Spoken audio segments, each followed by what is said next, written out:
大家好。嗱，今日咧呢條片咧就想講一啲就唔係 market update 啊，或者講一啲好即時嘅行情啊。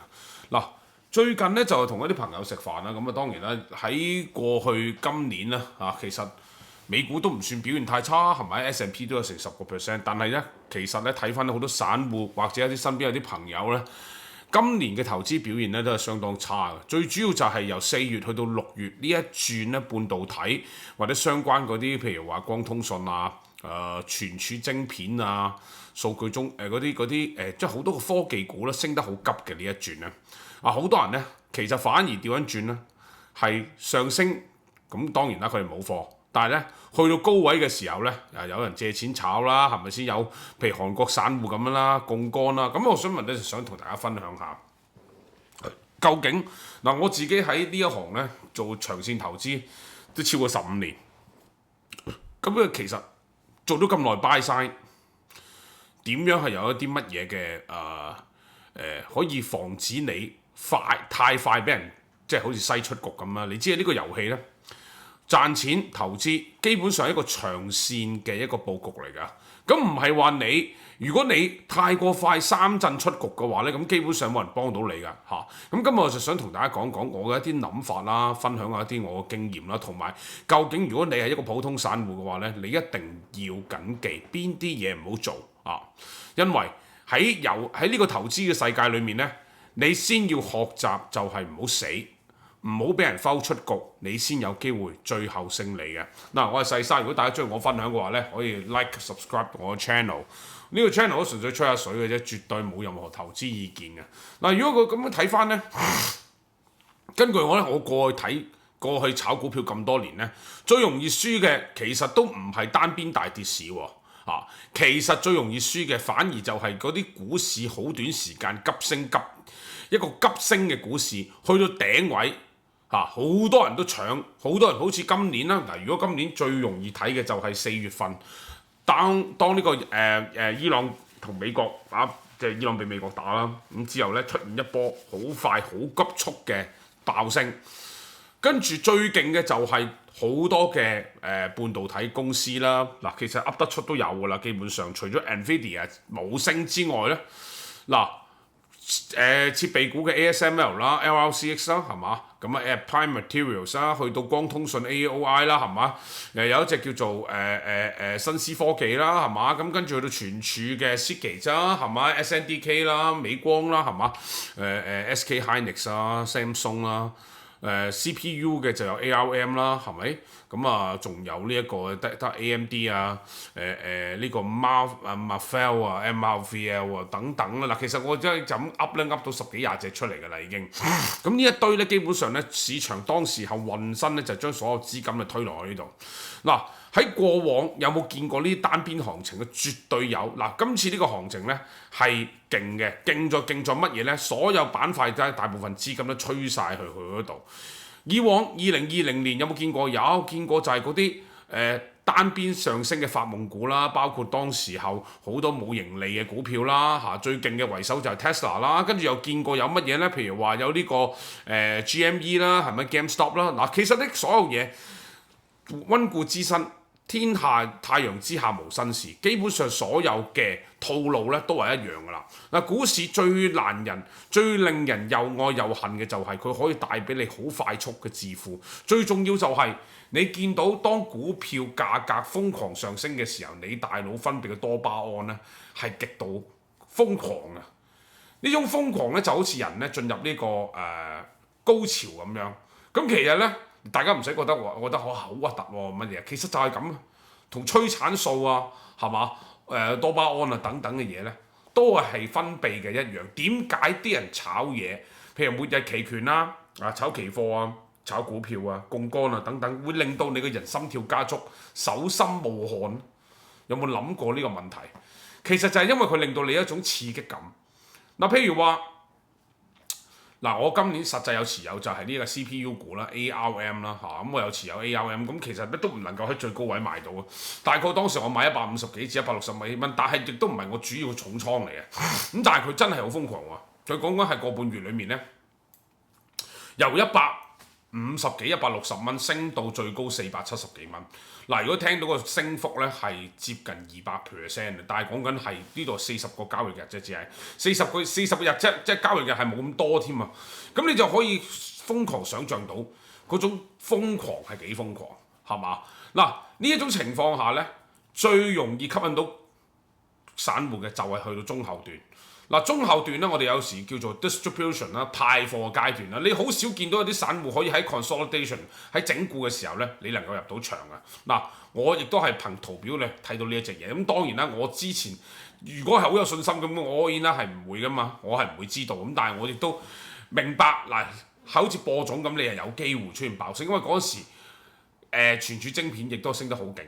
咁當市場嘅敘事去到呢一啲嘅 CPU 股嘅時候，佢嘅估值係離晒大譜嘅，基本上炒到成600幾800倍嘅啦。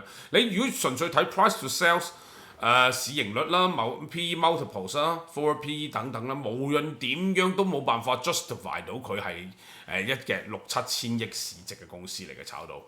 咁啊，所以咧永遠都係咁啦。之後就暴跌，由470跌翻落280，咁我已經喺400蚊附近咧就全部清倉。咁當然啦，我個倉好細嘅啫嚟㗎，亦都冇乜意思，亦都唔係話認唔認叻，因為本身今年係有好多科技股，我自己亦都有一啲部位係受傷，亦都係跌咗落嚟。咁但係冇所謂，我本身對基本條件或者太過 overexpose 咧，我係好有戒心啊。但係最大問題就係、身邊有啲朋友咧，佢係會點樣咧？佢係會去到炒到成400蚊咧，佢係會揸槓桿。咩叫槓桿啊？即係我哋可能叫做喺融券啊、融資融券啊，去走去借錢走去買股票。嗱，呢度犯上一個好重大錯誤。其實我不嬲都係非常反對別人咧去借錢炒股票嘅。嗱，有一啲人佢就會同我講：喂，咁唔係啊，其實我每個月都係供好平啫嘛，係咪？供好平咁冇所謂㗎，我供翻佢，等佢升翻。嗱，呢度犯上咗一個好大嘅謬誤。你供翻佢本身，你要俾嘅利息咧6至8厘不特止啦，係咪？嗱，其實咧你冇咁大個頭咧，就絕對唔好戴咁大頂帽嚇。點解你要走去供翻一隻？如果一隻股票咧，可能已經由高位跌咗40-50% 落嚟，本身你供緊嗰個價，又本身令到你入場嗰一刻嗰個情況已經係錯誤，因為你係見到呢隻公司升咗好多。嗱，如果你係一個散戶，你點樣可以避免自己係咪有追高嘅風險咧？嗱，唔該大家每一次炒股票，你都應該睇睇，喂，2個月前佢係咩價錢？嗱，如果用 ARM 嚟做例子嘅話咧，嗰個朋友400零蚊佢先買入 ARM， 咁佢當然啦嚇，個幾月前都仲係150-160蚊嘅啫喎，短短講緊個零月佢已經升咗超過接近200%。嗱，如果升咗2倍咁短時間，呢種咁嘅爆發咧，就係一定係最後一波推上去，或者呢個虛耗式啦，或者係市場敘事咧。其實呢一種情況係真係最容易令人輸大錢嘅。你見到佢短時間裏面升咗咁多，其實呢啲錢你揾唔到。點解？你要賺錢用一個邏輯推論。ARM 炒到400蚊嘅時候已經係6-7千億市值。如果你係諗住賺1倍，咁佢咪炒到萬幾億，仲貴過 Meta， 仲貴過日炒上2倍，係嘛？喂，接近已經去到喂可能係巨型嘅龍頭嚟㗎咯喎。喂，佢講緊賺緊100零億嘅啫喎，一年嚇。咁如果你話喂，我連呢啲資料唔識咪去睇咯？輸錢點解嗰啲人去買賣股票輸嘅時候，喂，完全咧係冇自己負上任何責任嘅喎。你高追，仲要借錢就係槓桿，仲要講埋晒一啲完全荒謬絕倫嘅道理去合理自己啊！唔緊要啦，我供翻佢啦。呢啲人垃圾，呢啲人垃圾嘅思維，因為唔會進步啊！咁個人係唔可能會贏到錢嘅嚇。我點解咁反對一啲普通散戶走去借錢？第一，你好多時高位嘅時候你買入，你根本就輸，完全錯誤。第二就係你要還息，好多時候你根本就係好睇小啊，冇所謂啦。你還緊嗰啲錢已經足夠你去第二個機會啦，係咪啊？你走去借錢，幾多人炒股票就係因為借錢所以輸身家。望一望韓國嗰邊係咪？韓國依家由高位佢韓國指數跌咗30%落嚟，SK Hynix 呢隻嘢跌咗40%，但係2倍槓桿，韓國嘅散戶係點樣啊？就係借錢去銀行借錢，跟住再將嗰啲錢掉落去2倍槓桿嘅 SK 海力士嘅 ETF 嗰度，係真係可以清零嘅。因為股票行喂見到你個 margin，佢哋本身已經係一個可能再去做埋孖展，咁你冇嘢㗎，你保證金唔夠嘅時候，股票行點樣？咪斬你倉咯，咁簡單。點解個沽壓咁大啊？啲沽壓喺邊度嚟㗎？因為好多人走去借錢炒股票，爆倉冇得 cover 翻個 margin， 咁咪俾人斬咯。呢個遊戲由我哋香港90年代紅籌。當時候譬如嗰啲咩鬼北京控股嚟香港上市嗰段時間，香港人都係炒孖展、爆倉、金融風暴。點解會有金融風暴？因為你槓桿太高啊嘛，槓桿高就係催命符嚟㗎啦。仲要你買一隻股票，佢已經短短個幾月裡面升咗150%至200%，你都仲要走去槓桿再買，係咪會覺得自己好白痴、好弱智啊？咁樣做係，我知道我咁樣講係好難聽呢啲説話，咁但係老老實實好多散戶就係付出咁沉重嘅代價。你要記住，人生付上呢啲代價幾次呢？你成世都冇機會翻身。因為你淨係還釘，即係還利息啦，係嘛？要供翻嗰隻跌咗一半嘅股票啦，你人生仲有幾多財政能力可以去向上爬？我覺得係好心痛嘅，有時即係你作為一個即係做好多身邊嘅散戶朋友咧，都係犯上呢啲情況，係嘛？永遠譬如話股市升到興合合，就係最容易好多人 PK 嘅情況。2015年港股大時代直通車當時候恆指講緊幾日裡面由22,000、23,000升到28,000幾點，如果係呢一行嘅人應該記得㗎啦。當時候好多人都借錢炒股嘅咁當然啦，最後爆煲啦，係咪？爆煲收場啦，係咪？2020年啦，係咪？去到2021年啦，美股升到好高嘅時候，亦都好多散戶就係槓桿借錢真係炒啦。現在呢一次2026年嘅科技 hardware 嘅股票，我已經係親自判定咗，今次呢一個硬件股基本上有排都未 cover 到，起碼仲要跌多，起碼調整都要3至6個月。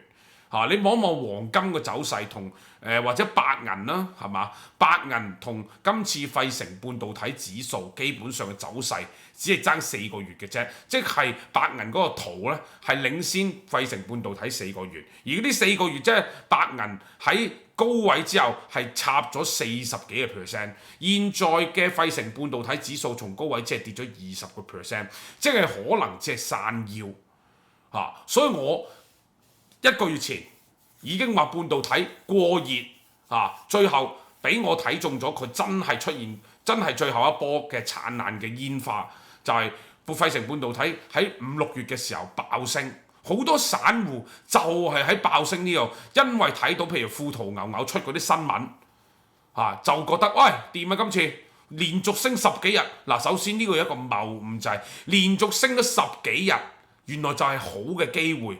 幾天真幾無知，因為嗰隻嘢已經升到歷史高位，再呢一個連續上升，唔代表連續上升嘅趨勢可以永遠維持不變，係不可能嘅。呢樣嘢係黃金1月份一樣最後一波係爆升10幾個%，單月升10幾個%。黃金以往5年都升唔到10幾個%分分鐘，但係佢竟然可以1個月升10幾個%，點解？因為散戶就係冇睇清楚，呢啲就叫做虛耗式上升。我亦都有拍片，成日講得清清楚楚，黃金就係當時候最虛耗式上升嘅資產，可惜冇人聽。最後黃金爆煲，由5500蚊跌到現在4000，足足跌咗接近30%落嚟。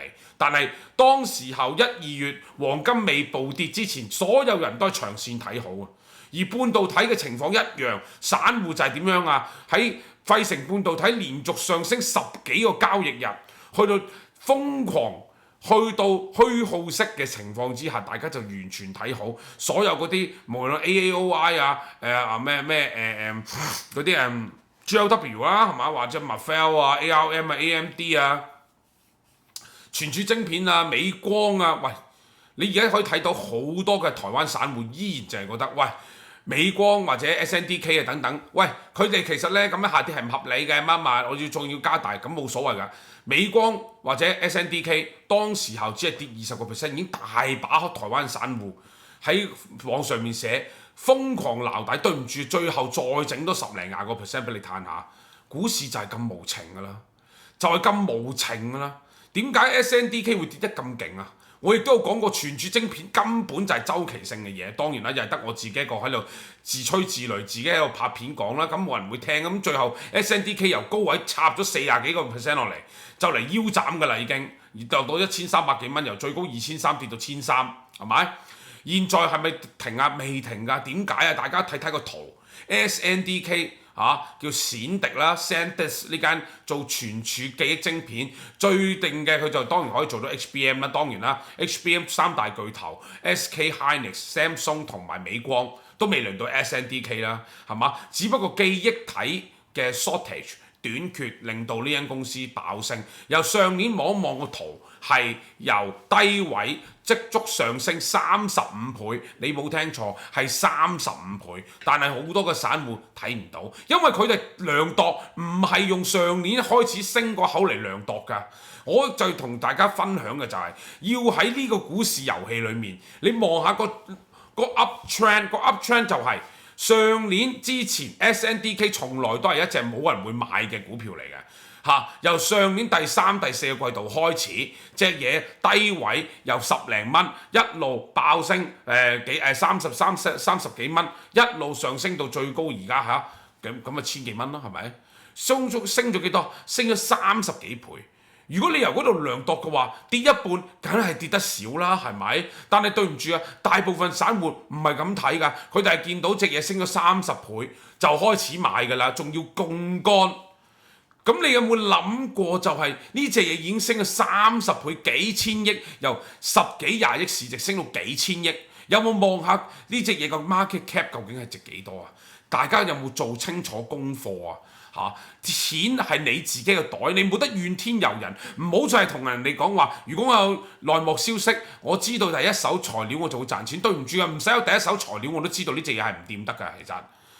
唔需要知，你可能你唔知道存儲晶片係出現一個供求問題失衡嘅情況，你可能唔知道 HBM 4.0係咁加價，你唔知你咪唔好買咯，冇問題，唔好參與一啲你能力同知識範圍以外嘅嘢。不過好可惜，大部分人都唔聽，高估自己嘅能力，大部分人都係咁噶啦。我永遠從來有一個鐵律就係、我唔認識嘅嘢我唔買，存儲晶片。To be honest， 我係冇掂過我淨係知道存儲，根據我對半導體10幾年嘅經驗，存儲本身就係一隻極度周期嘅股票。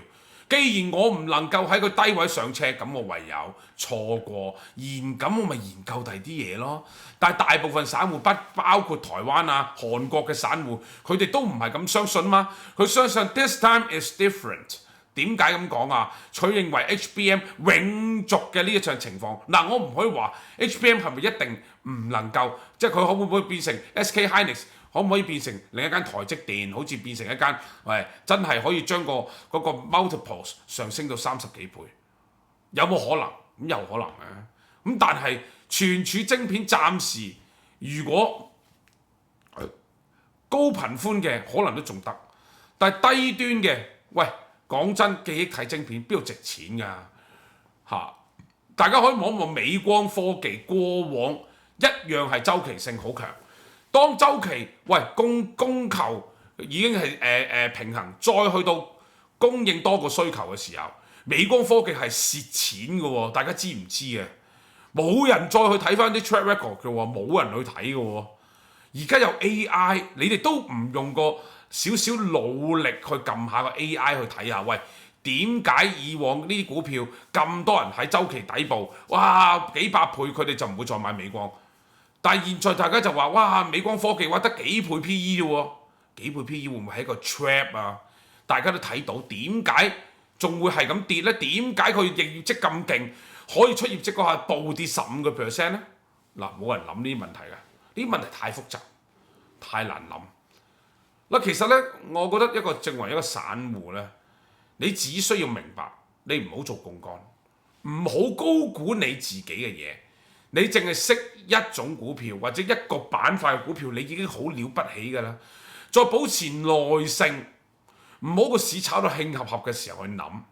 就好似我分享上年9月分享4隻嘅保險公司，4隻 UNH、CNC、MOH 同埋呢個 ELV。ELV 嘅表現咧就算係最差，跟住 MOH 咯，但係講緊最少都升30%。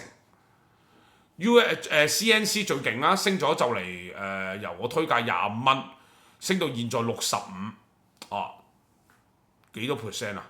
就嚟200%咁我自己都係有一定嘅倉位，現在都變成一個差唔多最大嘅倉位係變咗我，因為我升咗幾倍嘅股票，係咪需要一手資料呢？唔需要，係咪需要好多資金咧？唔需要，你連基本上連贏嘅方法都未掌握到，就喺度諗其他嘢，就走去做槓桿，完全好無謂咁將自己嘅能力高估咗好多。人最大問題就係你將你自己，喂，你能力圈以外嘅嘢，哇，你好高估啊！喂，好地地有啲股票或者 ETF 啦，係咪 ETF 啊？喂 VOO、QQQ， 永遠啲人都唔會長揸嘅喎，永遠都係唔好啦，咁鬼悶，炒個股啦。邊個講俾你聽啊？富途牛牛咯，咁啊死啦，大佬係咪？永遠都好難嘅呢一樣嘢。同埋我想講，最後補充就係，作為一個咁多年嘅長線投資者，基本上我都唔係可以話好大膽同大家講，如果你永遠就係諗住出入，而你冇好充足嘅 skill， 譬如話你唔係真係一個 trader， 唔係真係一個好似譬如話 J Law 咁樣咁勁嘅交易員，喂，對唔住，我真係唔係吹水，100個人有90個人都係輸，仲有啲係輸晒身家咁樣嘅，可以係。特別好似呢一段啦，呢一段存儲晶片跌得咁勁咧，我都夠膽講，大部分人都輸。如果你可以望下富途牛牛，大家散戶大家平均價永遠都係好高啊，越高佢就越搶㗎啦啲人。大家冇只不過大家唔花心機去留意啲辛苦賺翻嚟嘅血汗錢，諗都唔諗就掉落去，仲要槓桿，仲要走去融券借錢。呢一樣嘢，人必須要就係你痛。受傷唔緊要，犯錯有挫折都唔緊要，就好似啲人生教練咁，你有冇喺錯誤裡面或者係一個關口衰咗，有冇好好把握學習？有冇諗下我下次唔好再咁？最緊要就係唔好係一樣，永遠你重複嘅犯錯，永遠都係衰同一樣嘢，唔去好好檢討，淨係笑騎騎，算啦，我永遠冇發達㗎啦，咁咧永遠冇發達你就以後都唔好買。你就淨係買美債收4厘好啦，唔好諗賺大錢嘅機會咧就唔留俾你。如果你係想賺大錢嘅，咁你咪改咗你會令到你輸大錢嘅嘢先咯，係嘛？巴菲特講嘛，唔好輸錢嘛。第二樣就係唔好忘記第一個 principle 嘛，唔好輸錢呢樣嘢喺股市嚟講，一個散戶係非常之咁困難唔借錢，唔槓桿，唔亂咁高追譬如平嘅時候買實。好好揸住，揸到下一個週期再上，講就好容易，有幾多個人真係做到啊？係咪？今日咧大概分享散戶嘅心得咧就係到咁多啦。嗱，我開頭都係一個散戶嚟嘅啫，炒下點解可以變成專業投資者？當然你係要花好多時間，最緊要就係你要自己察覺自己究竟衰咗啲乜嘢，戒咗佢好啦，今日我分享係咁多。如果大家中意我分享嘅話，可以 like、subscribe 同 share。下一條片再見，拜拜。